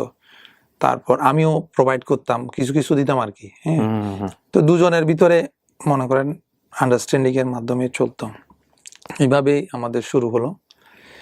এরপর আমি একটা কাজ পেলাম, C&F এর একজন ইম্পোর্ট আমাদের মামা ছিল, ওনাকে অনেক রিকোয়েস্ট করার পর উনি আমাকে একটা কাজ দিল। কাজ দেওয়ার পর আমি কাজ শুরু করলাম, আস্তে আস্তে আস্তে আস্তে 1টা 2টা 3টা এরকম করে কাজ করা শুরু করলাম। তখন অনেক স্ট্রাগল, সারাদিন না খেয়ে না দিয়ে, মানে চোখ বন্ধ করে ওর দিকে আমি আসলে নতুন, ও আমাকে অনেকে কমপ্লেন করে, মানে এমন একটা সময় ছিল যখন তুমি আমাকে সময় দাওনি, তো ওকে ফুলফিল আসলে দিতে পারতাম না সময়। তো ওই বিয়ের সময় আমি বললাম একদিন তোমার একটা কথা বলি, কিছু মনে করিও না, তোমার স্বর্ণটা না আমাকে দিয়ে দিতে হবে। এটা বিয়ের অনেকদিন পরে? হ্যাঁ, কেন? কারণ ওখান থেকে ফোন দিচ্ছে আমাকে, মানে আমি তো 1 সপ্তাহ পরে দেওয়ার কথা, কিন্তু 1 সপ্তাহ পরে দিতে পারতেছি না, হুট করে কেমনে দিব? আহা। হ্যাঁ, তো দেখো আমি তো আসলে এগুলো ভাড়া নিয়ে আসছি। ভীষণ কান্না করছে সেদিন, চোখ দিয়ে পানি পড়ছে। সে আমাকে তো বলতে পারতেছিল না, এটা দিয়ে দিছে, তা আমি দিয়ে আসছি। ও ঠিক মনে হয় ঠিক ওই সময় মাসখানেকের ভিতরে মনে হয় ও সেম ডিজাইনের আরেকটা বানিয়ে ফেলছে, ওর টাকা দিয়ে, ওর নিজের টাকা দিয়ে? ওর নিজের টাকা দিয়ে, ওর জবের টাকা দিয়ে, যাতে ফ্যামিলি যাতে বলতে না পারে মানে এইটা তোমার স্বর্ণটা কই। তো তখনও কিন্তু ওই মামার অফিসে কিন্তু আমি আছি, মানে যে মামা আপনাকে বাসা থেকে বের করে দিল এক দিল। অর্থে বলা যেতে পারে। তো আমার যখন 1টা 2টা কাজ হচ্ছে না, তখন মানে ক্যাপিটাল ক্রাইসিসে পড়ে যায়। প্রতিটা ডকুমেন্টে আমাকে ক্রাইসিসে থাকতে হয়, 5,000 টাকা ধার করতে হয়, 10,000 ধার করতে হয়। মানে আপনি কি আপনার ফিউচারটা দেখতে পেতেন যে আপনি কিছু একটা হবেন একদিন, কিছু একটা করবেন একদিন, ওটা দেখতে পেতেন নাকি শুধু দৌড়ে যাচ্ছেন? না, সেটা দেখতাম কি রকম, যখন কাস্টম হাউসে যেতাম না, তো কাস্টম হাউসে যারা C&F এর মালিক তারা তো গাড়ি থেকে নামতো, মানে অলমোস্ট মনে করেন সবারই, মানে যারা পজিশন আছে সবারই গাড়ি আছে, এবং বাজারের সবচেয়ে দামি গাড়িটা তাদের কাছে আছে। হ্যাঁ, BMW না থাকলে প্রিমিও তো আছে, পাজারও তো আছে। হ্যাঁ, ওরা গুলা থেকে নামে, আমি দাঁড়িয়ে দাঁড়িয়ে দেখতাম কখন আমার হবে এরকম, আমি গাড়ি থেকে নামবো। হ্যাঁ, আর সবাই সার সার করবে। এই স্বপ্নটা দেখতেন? হ্যাঁ, অথচ তখন আমার তো লাইসেন্স নাই, মানে ও কাজ করতে তো লাইসেন্সের দরকার হয়, আমার তো লাইসেন্স নাই। আমি 2-1টা কাজ যেগুলো জোগাড় করি এগুলো মামার লাইসেন্সে করি। হ্যাঁ, তো আমার ওয়াইফকে বলতাম, তো টাকা নাই, তুমি আমাকে কিছু টাকা ম্যানেজ করো না। হ্যাঁ, ও এমনও দিন গিয়েছে, ওর বেতনটা পেয়েছে, বেতনটা পেয়েছে, সে বেতনটা তুলে বলছে ঠিক আছে শপিং এ আসো, মার্কেটে আসো, মানে অমুক মার্কেটে আসো, আমি ওখানে দাঁড়াচ্ছি, তুমি এসে টাকাটা নিয়ে গিয়ে তোমার কাজ শেষ করবে। আমি ওর কাছ থেকে টাকাটাই নিয়ে গিয়ে আমার কাজটা শেষ করতাম এই অল্প সময়ের ভিতরে। মানে ডেলিভারি অর্ডারটা নিতে হবে, ডেলিভারি অর্ডার নিতে হলে টাকা লাগে, ওর কাছ থেকে টাকা নিয়ে আমি আমার কাজ, সে আমাকে সাপোর্ট দিয়ে গেছে এইভাবে। আমার অফিসের স্টাফরা আমাকে ওর বন্ধু বান্ধবের কাছ থেকে, মানে অফিসের স্টাফ মানে কি, আমি দুইজন মানে অল্প বেতনে রাখছি, তারা মোটামুটি তারাও লোন করে আমাকে আমার কাজটা হেল্প করতেছে। ইন দ্য মিন টাইম এভাবে চলতেছে, মানে পরিবারের ভিতর মনে করেন টানা, মোটামুটি আব্বাকে কোনো বুঝতে দিচ্ছি না যে আমরা কষ্টের ভিতরে আছি, বা ক্রিটিক্যাল মোমেন্টে এটা আব্বাকে আমার টেনশন করবে, হ্যাঁ কি করতে কি হয়ে যাচ্ছে। তখন আমার ভাইয়ের জব হয় না এখনো, রাইট। সে এমবিএ পড়তেছে বা এমবিএ পাশ করবে এরকম। একদিন আমাকে বলল, ওই মামাটাই বলল, যখন আমার কাজটা একটু ভারী হচ্ছে না, মানে 1টা থেকে যখন 10টায় আসলো মাসে, তখন আমাকে একদিন বলল তুমি অন্য জায়গায় অফিস নাও। তখন আমার বান্দা আকাশ ভেঙে পড়ার মতো। মানে একটু এগিয়েছেন তো হ্যাঁ। আরেক ধাক্কা। তো আগ্রাবাদ এরিয়াতে একটা অফিস দিতে গেলে তো 5 লক্ষ টাকা লাগে, অ্যাডভান্স দিতে হয়। 50,000 টাকা পকেটে নাই। হ্যাঁ, আমার 50,000 না, 20,000 টাকা তখন তো অ্যাডভান্স দেওয়ার ক্যাপাসিটি নেই আমার। হ্যাঁ, মানে 20,000 টাকা দিয়ে আমি কোথায় যাবো আবার। তা আমি তো বিজনেস করতেছি, এরা তো টাকার দিক দিয়ে মনে করেন টাকা দিয়ে মূল্যায়ন করবে, বিজনেসের ক্ষেত্রে তো আপনি সমপরিমাণ না হলে আপনাকে মূল্যায়ন করবে না। তা আমার অফিসটা যদি আমার অফিসের মতো না হয়, তাহলে তো তারা আমাকে মূল্যায়ন করবে না। ওনার অফিস দেখে তো মূল্যায়ন করে আমাকে। হ্যাঁ, আপনার অফিসে হ্যাঁ। যখন আসবে তখন দেখে বুঝবে কি তো অবস্থা। আমি এটা অ্যাভয়েড করে গেলাম, না দেখি উনি আমাকে আর অ্যালাউ করতেছে না। উনি বলছে আমি অমুক তারিখ থেকে আমি তোমার রুমে আরেকজন বসাবো, তুমি অন্য জায়গায় অফিস দেখো। আমার 3টা স্টাফ ছিল, তো আমি বলছি একটু অফিস দেখো তো তোমরা। তো ওরা কয়েকটা অফিস দেখছে, দেখার পরে বলল স্যার একটা অফিস পেয়েছি, না চলো। তো একটা বিল্ডিং এর 6 তলায়, লিফট নাই, ঠিক এইরকম একটা অ্যাজ ইট ইজ এইরকম একটা রুম, 6,000 টাকা ভাড়া। 50,000 টাকা চেয়েছিল, গরিব মানুষ ছিল তারা, মানে ওই বিল্ডিংটা ডেভেলপার করেছে তো, তো ওই মালিক ছিল গরিব, মানে 3-4 ভাই। হ্যাঁ, তো উনি একদম গরিব ছিল, আমি যার ছিলাম। আঙ্কেল আমি তো একদম ছোট মানুষ, আপনাকে আমি 20,000 টাকা দিব, আর 1,000 টাকা করে কাট রাখবেন, 5,000 টাকা আপনাকে আমি ভাড়া দিব। ওকে। তা উনি রাজি হয়েছে, বাবা আমাকে 5 তারিখের ভিতর টাকাটা দেওয়া যায়, ঠিক আছে তুই 5 তারিখে দিয়ে দিও। ঠিক আছে, তোমার আপনাকে 5 তারিখে। তো এরকম একটা অফিসে আমার একটা টেবিল নিয়েছিলাম আমি, ওই অফিসে থাকতে আমার অফিস টেবিলটা নিয়ে আসছিলাম, আর 2টা টেবিল নিয়েছিলাম 2,000 টাকা করে। সামনে আমার স্টাফ 2জন বসতে হবে, আরেকজন দাঁড়িয়ে থাকতে হবে, তা আরেকজন বসতে পারতো না, চেয়ার ছিল, চেয়ারে বসে থাকতো সে। তো টুকটাক এরকম করে আমি আস্তে আস্তে কাজ শুরু করলাম, সবাইকে নক করতেছি, বিভিন্ন জনকে। তার আমার রিলেটিভের ভিতর মানে আমদানি রপ্তানির সাথে খুব কমই জড়িত, শুধু একজন মামাই ছিল। হ্যাঁ, উনি আমার এখনো সাইনবোর্ড। তো বন্ধু মহলের ভিতর ওরকম কেউ ছিল না যে যাদের পরিচয় দিয়ে আমি বড় হতে পারবো। ওকে। হ্যাঁ, তো আমি মাথায় আনলাম, আমি একটা টাইলসের ডকুমেন্ট পেলাম, তো টাইলসের ডকুমেন্ট পেলাম, আমি খুব কম পুঁজি, মানে খুব কম প্রফিটে কাজটা করে দিয়েছি।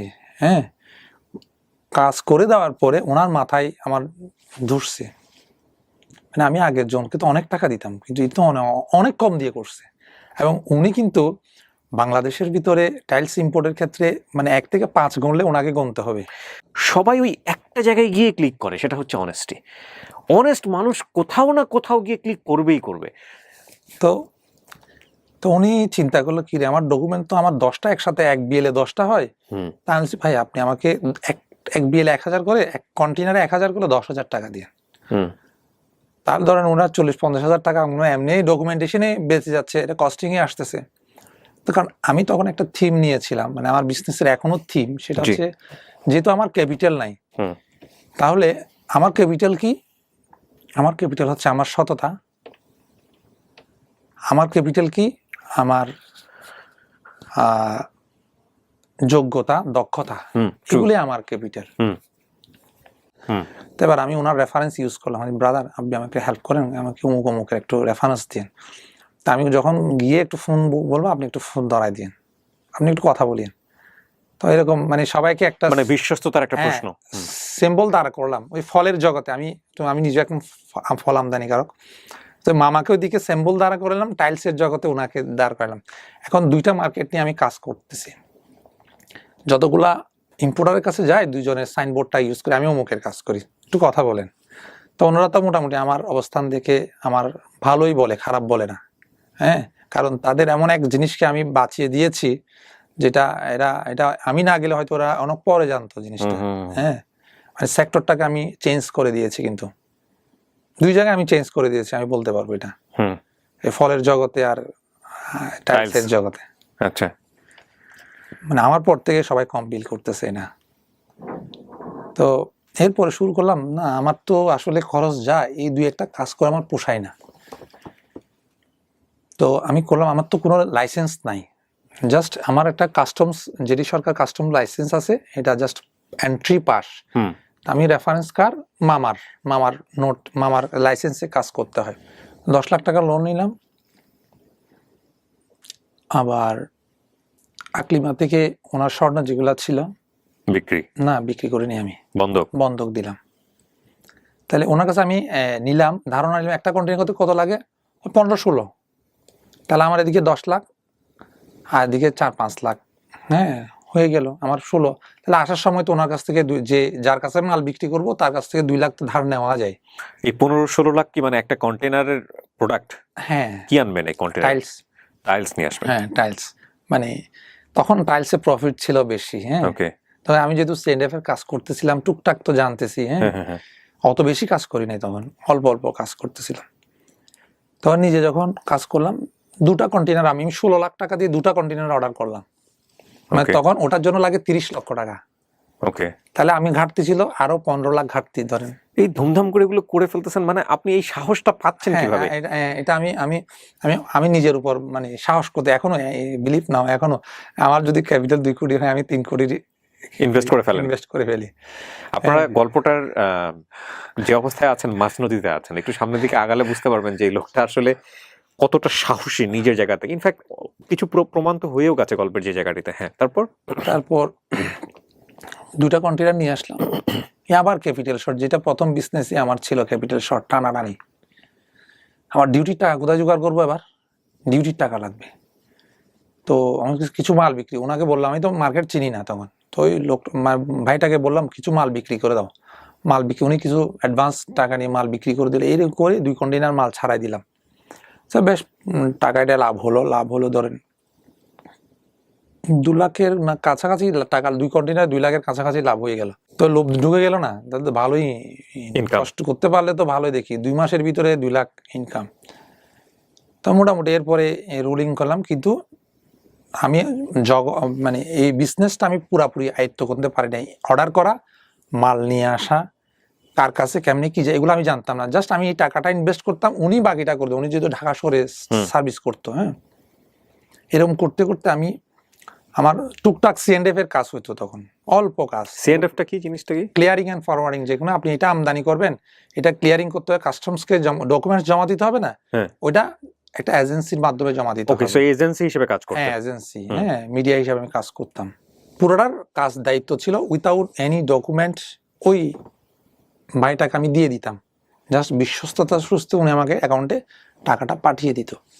আমার তো লোনের টাকা জাস্ট করতে হয়। তো এক সময় আমি খুব বেশি প্রেশার দিচ্ছি ওনাকে। কেন প্রেশার দিচ্ছি? আমার টাকাটা আগে যেভাবে আসতেছে না। আমার একটু সন্দেহ হলো। আমি একদিন বিনা খবর না দিয়েই হাতের ফুল চলে আসছি। উনি আমাকে যে স্টক দেখালো, ওই স্টক ওখানে নাই। দেখি মাল আছে অল্প, কিন্তু টাকা নাই। আবার আমার বিজনেসের ধাক্কা শুরু হলো। ইন দ্য মিন টাইম আমি ওখানে বসে থাকলাম। আমি ভাই মালগুলা বিক্রি করে ফেলবো। আমার চিন্তা ছিল যা আছে এগুলো সব আজকে শেষ করেই চলে যাব। তো আমি 2-1 পরিচিত ছিল না ওখানে, ওদের সাথে নক করলাম। তো ওদের মাধ্যমে কিছু কিছু মাল বিক্রি করা শুরু করলাম। ইন দ্য মিন টাইম ওনারাও বিক্রি করতেছেন।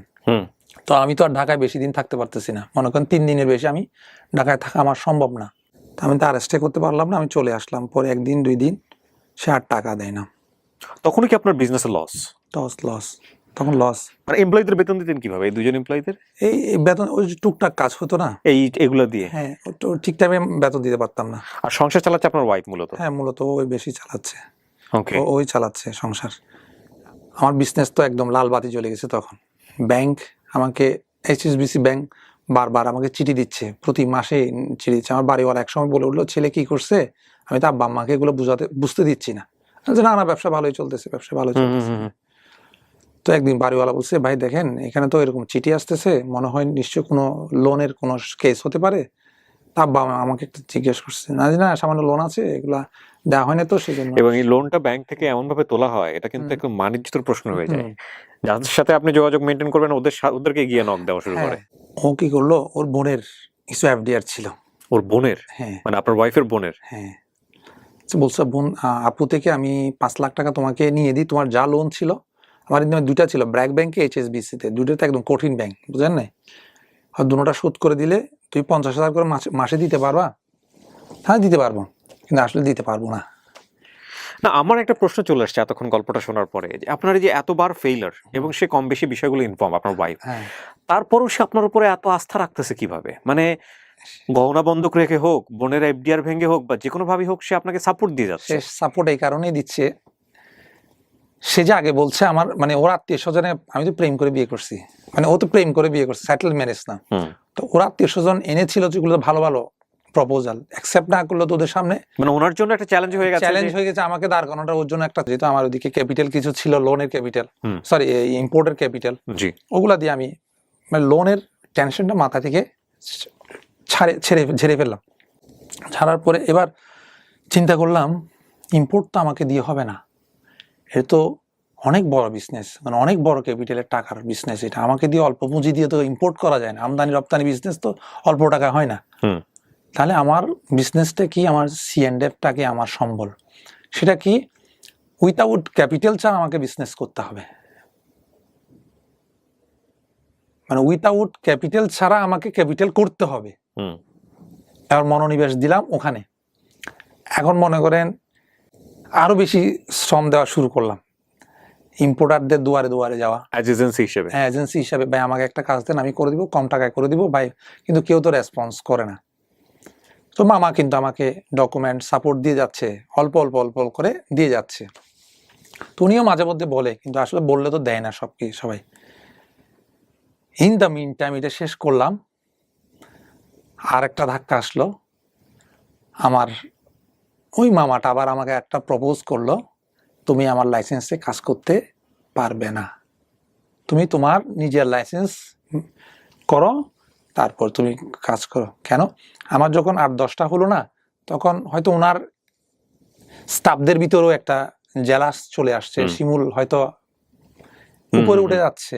আর কোন ক্রিটিক্যাল ডকুমেন্ট যদি চলে আসে, লাইসেন্সের উপর আঘাত আসবে, মনে করো অনেকে 2 নম্বরে মাল নিয়ে আসে না, এখন ওনার লাইসেন্স আর করতে দেবেন আর কি।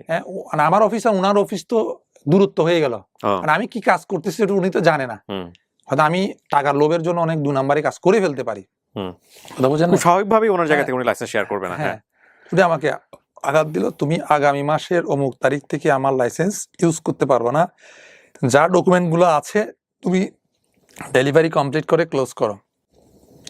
তাহলে আরেকটা ধাক্কা, একটা লাইসেন্স, বর্তমানে কোনো লাইসেন্স সরকার দেয় না, আর কোনো বাজারে কোনো লাইসেন্স কিনতে গেলেই আমাকে গুনতে হবে 20 থেকে 30 লক্ষ টাকা।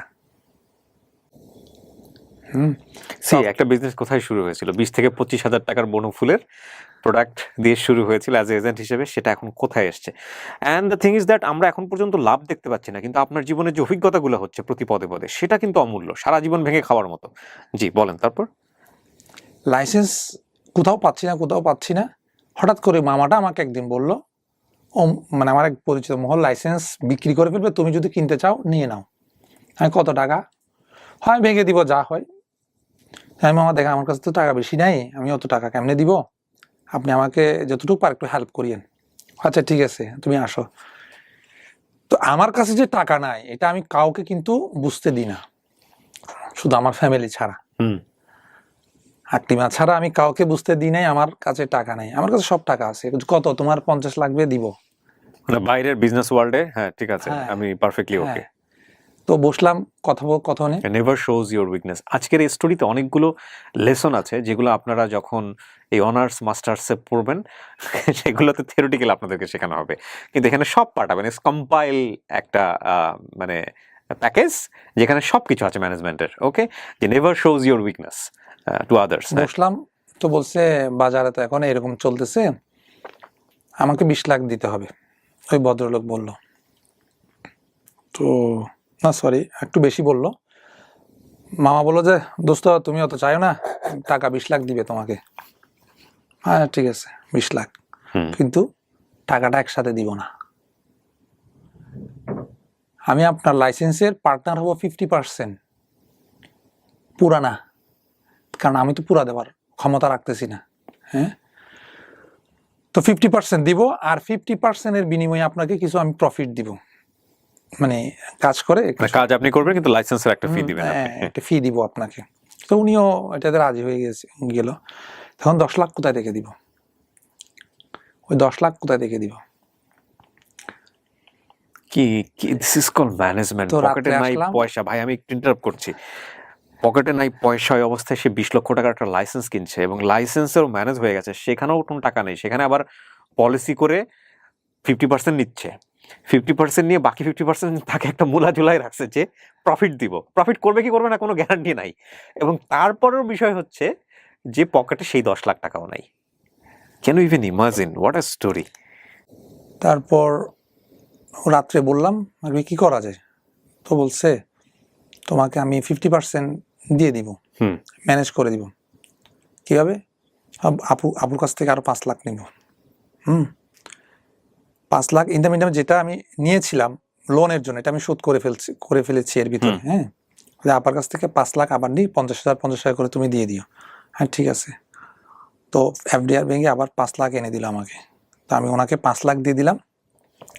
তো ওনাকে একটা শর্ত দিলাম, এটা তো একটা প্রসেসের বিষয়, আমার নামে ট্রান্সফার হবে, এটা একটা প্রসেস লাগবে, সময় লাগবে। তো তারপরে বাকি টাকাটা আমি তাকে দিব। 5 লাখ দিয়ে দিলাম, আর 5 লাখ পরে দিব। এবং ইন দ্য মিন টাইম কাছে কাস্টমসের কাজ করার জন্য যে টাকা পয়সাগুলো লাগবে ওগুলো আমি বিয়ার করব। তো উনিও আমাকে এই সুবাদে অথরিটিটা দিল, সাইন ইন অথরিটিটা দিল। আমি কাজ আমার পাওয়ারে আমি আমার সব কিছু আমি এখন নিজের মতো করে করতে পারছি। আমরা ব্যবসার পরিধিটা আস্তে আস্তে আমি একটু বাড়াচ্ছি, এবং মাশাআল্লাহ আল্লাহর রহমতে আমার একটা টার্গেট ছিল, মানে যখন এই ব্যবসায় ছিলাম তখন আমি একদম 2009 থেকে তো শুরু আমার বিজনেসটা হাতে করা। 9 থেকে 2011 পর্যন্ত আমি কয়টা কাজ করছি আমি একটু হিসাব নিলাম। আমি এই 8, 9, 10, 11 আমি মাত্র কাজ করলাম 80টা। মানে এই কয়দিনে বছরে কাজ করলাম 80টা। আমি চিন্তা করলাম আমাকে 200 করতে হবে, এটাকে আগামী বছরে 200 আনতে হবে। মানে 80টাকে 200 নাম্বার নিয়ে আসতে হবে, 200 নাম্বারে নিয়ে আসতে হবে। মানে 200 নাম্বারে আনলে আমার কি রকম প্রফিট হয় বা এগুলা সব হিসাব করে আমি 200-তে নিয়ে আসবো। মানে মনে করেন রাত দিন এর পিছনে শ্রম দিতে দিতে দিতে দিতে তো 200 আমি পরের বছর আমি 200 ক্রস করলাম। এই 200টা কি নাম্বার? মানে ইম্পোর্ট এক্সপোর্টের প্রোডাক্ট, ইম্পোর্টের মানে ডকুমেন্টেশনের নাম্বার, কাজের জব আর কি। ওকে, কতগুলো আপনি ইম্পোর্ট এক্সপোর্ট করেছেন কন্টেন্ট? তো 200 জব আমি ক্রস করে ফেললাম 2012-তে এসে। তো রানিং করলাম, তো মোটামুটি সংসারটা চললো। এই আর একটা অফিসে জয়েন করলো, একটা গ্রুপ অফ কোম্পানিতে অ্যাকাউন্টসের হেড হিসেবে। শুধু একজন কাছ থেকে আমি 2 লক্ষ টাকা ইনকাম করতে পারি, এনি হাও প্রফিটটা আসে। ওনার এতগুলো কাজ, তাতে 5,000 করলে উনি 30টা করলে 1.5 লাখ তো চলে আসে, আর এদিক ওদিক করলে 2 লাখ তো আমার আসেই। কথা বোঝেন নাই? তো উনি আমার কাজের প্রতি প্লিজড হয়ে ওনার সব কাজটা আমাকে দিয়ে দিল। মাশাআল্লাহ মাশাআল্লাহ। অন্যজনকে সাইড করে দিল, আর সিএনডএফকে ক্যান্সেল করে দিল। তো ওনার ডিপার্টমেন্ট 2টা ছিল, একটা পোল্ট্রি, একটা হচ্ছে ফ্রুটস। ওনার দুটোটার কাজ আমি নিয়ে ফেললাম।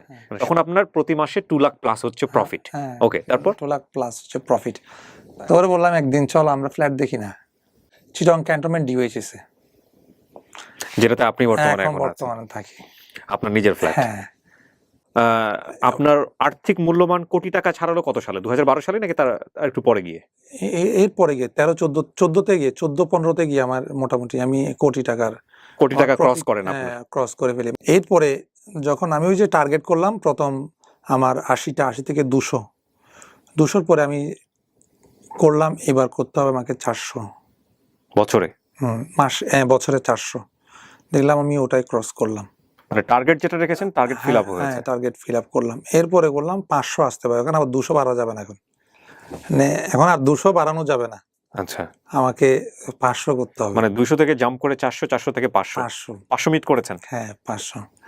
পকেটে 1 টাকা রেখেছিলেন এক সময় যে 1 টাকা এটা রাখতে হবে, পকেট শূন্য করা যাবে না, সেখান থেকে আপনি আজকে কত টাকার মালিক? বিজনেসের ভ্যালু ধরলে এখন 5 কোটির অ্যাভাব হবে। 5 কোটির উপরে? মানে একদম ক্যাশ ক্যাপিটাল এটা, কারণ ওখানে তো কাগজের দাম, কথা বুঝেন না, ওই রকম না যে আমার একটা এখানে এফডি আর অমুক সমুক। হ্যাঁ না, কিন্তু সবচেয়ে বড় কথা হচ্ছে আপনার মার্কেট যে ভ্যালুটা, মানে লোকজন আপনাকে যেটা চেনে সেটা তো একটা, এটা তো বুস্ট আপ, এটা তো আসলে এটার ইকোনমিক ভ্যালু দাঁড় করানো খুব খুব মুশকিল।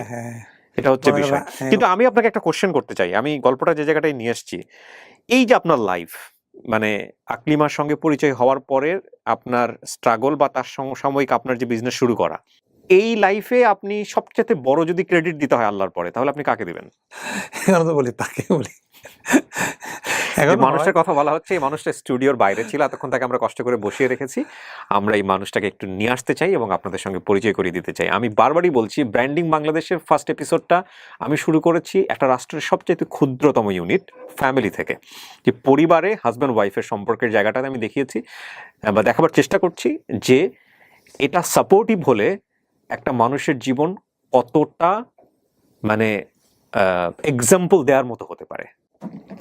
আমার আপনার কাছে প্রথম প্রশ্ন, বিয়ের পরে যখন আপনি, আপনার হাজব্যান্ড এসে বলল যে গহনাগুলো তো আসলে কোন একটা জায়গা থেকে নিয়ে আসছি, আমাকে সেই জায়গাটায় দিয়ে দিতে হবে, ওই সময়টাতে আপনার কি মনে হয়েছিল যে এই হাজব্যান্ডকে দিয়ে আসলে সংসার আদৌ হবে নাকি সম্ভব না? অনুভূতিটা কি ছিল একটু বলেন তো? না, অনুভূতিটা অ্যাকচুয়ালি ওইরকম ছিল আপনি না, ধারণা করতে কারণ পেরেছিলেন যে এই গোলটা কোথাও থেকে ভাড়া দিয়ে নিয়ে এসছে, ভাড়া দিয়ে নিয়ে এসে আপনাকে বিয়ে আমি হয়েছে? ওইটা ধারণা করতে পারি নাই তখন। কি মনে তখন হয়েছে? আমি কোনো কিছু ফিলিংস আমার মধ্যে ওইরকম ছিল না। যাক, আমি ওইটা চিন্তা করছি, ওর যদি কোনো একদিন যদি ওর ক্যাপাসিটি হয় আমাকে ও বানিয়ে দিবে। পুরো গল্পটা আপনি তো এখন দেখলেন না, হয়তো যখন আমি প্রচার করব তখন দেখবেন। আমার বেশ কয়েকটা জিনিস খুব, মানে টু বি অনেস্ট বলি, সেটা হচ্ছে উনি খুব সৌভাগ্যবান। আজকের এই এপিসোডটা দেখার পরে অনেকেই বলবে যে এরকম সাপোর্টিভ ওয়াইফ আসলে খুব কপালে খুব কম মানুষেরই জোটে। তো আপনি একটা মানুষকে তখন বিয়ে করছেন, তার চাল নাই চুলা নাই, হ্যাঁ, থাকার কোনো জায়গা নাই, সে থাকে মানুষের বাসাতে, আপনি রাজি হয়েছিলেন কি কারণে? আমি রাজি হয়েছিলাম। এমন তো না যে একেবারে পাগলের মতো ভালোবাসতেন, তাও তো না। না না, আমি তো ওর সাথে তো আমার ফার্স্ট হচ্ছে ফ্রেন্ডশিপ। হ্যাঁ, রাইট। ফ্রেন্ডশিপ, এবং ওর ফ্রেন্ডশিপে আমি ফার্স্ট ওকে ফ্রেন্ডশিপের শর্ত দিয়েছিলাম যে আমাকে যেদিন যদি তোমার আমার ফ্রেন্ডদের মধ্যে কেউ যদি আমাকে ভালোবাসার প্রস্তাব দাও, সেদিন থেকে তোমার সাথে আমার ফ্রেন্ডশিপ নষ্ট হয়ে যাবে। ওকে।